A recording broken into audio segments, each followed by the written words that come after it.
Boxing Ego here. If you like this video, make sure you hit the like button and also subscribe to the channel and hit the bell icon on the top of your screen to get notified when the latest new content drops. 1. Rumors are circulating that middleweight champion Gennady Golovkin may face an undefeated fighter from Tijuana. Stay tuned. What up, fight world? It's your boy Ego, and I'm back with some more boxing. Make sure you smash the like button. Also, subscribe to the channel for the latest and greatest in boxing.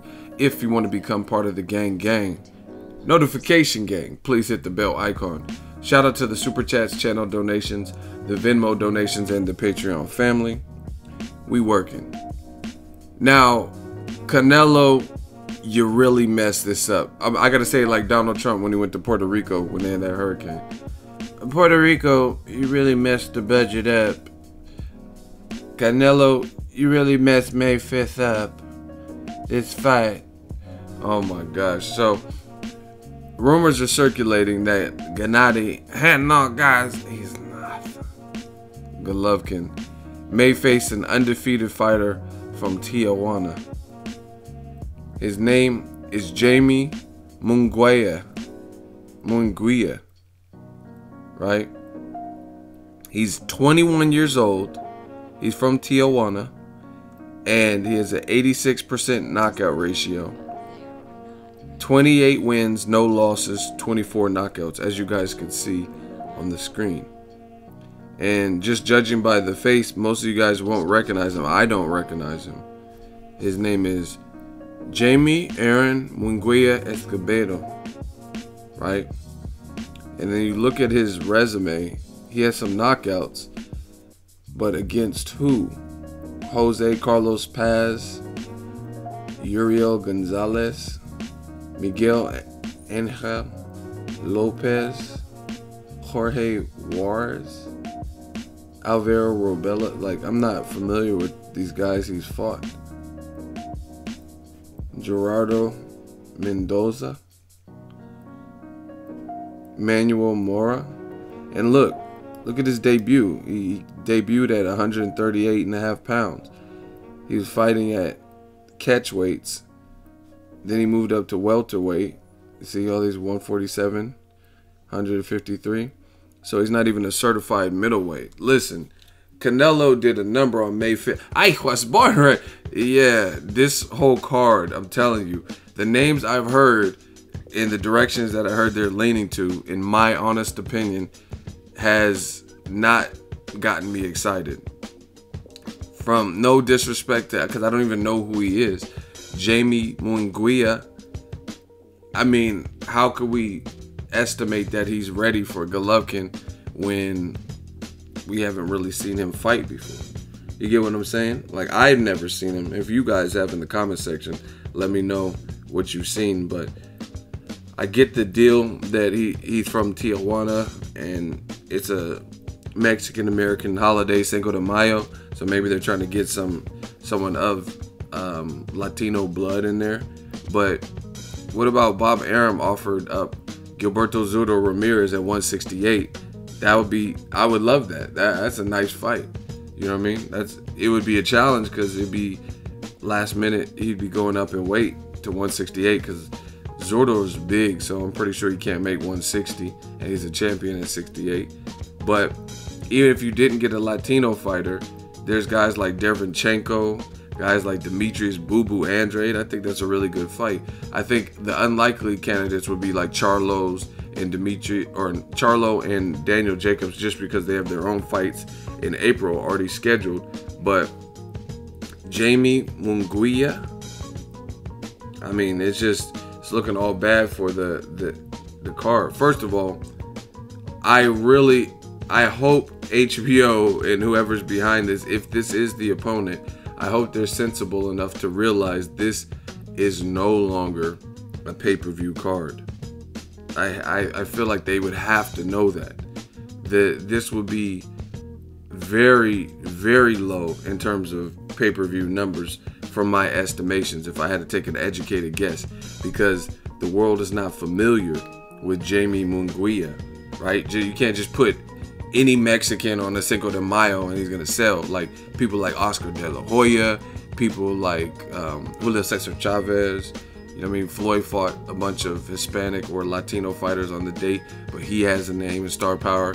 Plus, he was battling whoever, Maidana from Argentina, or Canelo in Mexican Independence Day weekend, Robert Guerrero, somebody. But, I mean, this guy's too little known, so I really hope if this is, in fact, the opponent that they are landing on, that they remove it from pay-per-view, because I just don't see how you can justify that being on pay-per-view.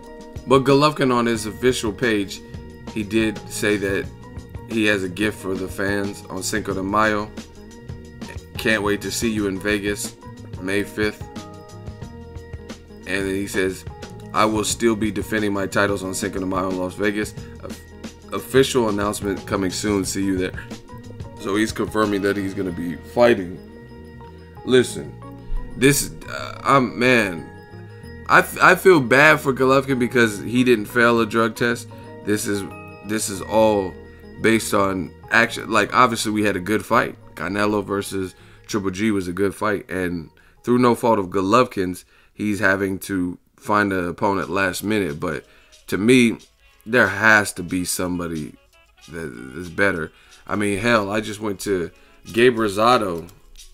I mean, truth be told, Gabe Rosado, he called out Golovkin. Let me see if I can find it for you guys. Look, Gabe Rosado, he says, Throwback Thursday, Golovkin, Rosado, Triple G, Rosado, let's run it back May 5th. I mean, at this point, that's a better fight. At least he gave him a tough fight, and Rosado has more experience, I guess you could say, at the 160. When he fought Golovkin, he was coming fresh off of 154. He was actually in line to fight K9 Bundridge, if you know your history. So there has to be something. I think fans would even enjoy this because Rosado's at least a warrior. We know who he is. You know what I'm saying? And he's tagging him, said run it back. And I see him. He stays in the gym. Like, it's like I said, it's unfortunate that Golovkin has to find a replacement, but I'm not really convinced with the options that I've heard. I think they're gonna actually tank if it is Gary Spike O'Sullivan or Jaime Munguia. Look, he's already in shape, man. So yeah, Canelo did a number on May 5th. We had a great fight, and now they're forced to scramble. But I really feel there's somebody else better for Golovkin, even on late notice. You know what I'm saying? Somebody. And like I said, it's not my job to come up with the options. They're the ones with the money and the ones with the event. But another thing that I was thinking, from a business perspective, Canelo, it's not like he's banned for life. He will be able to fight again. So they probably don't want to put Golovkin in a high-risk, low-reward type of scenario, because if he looks vulnerable, that might hurt. Obviously, if he loses to one of these guys, then that's going to hurt the rematch for Canelo.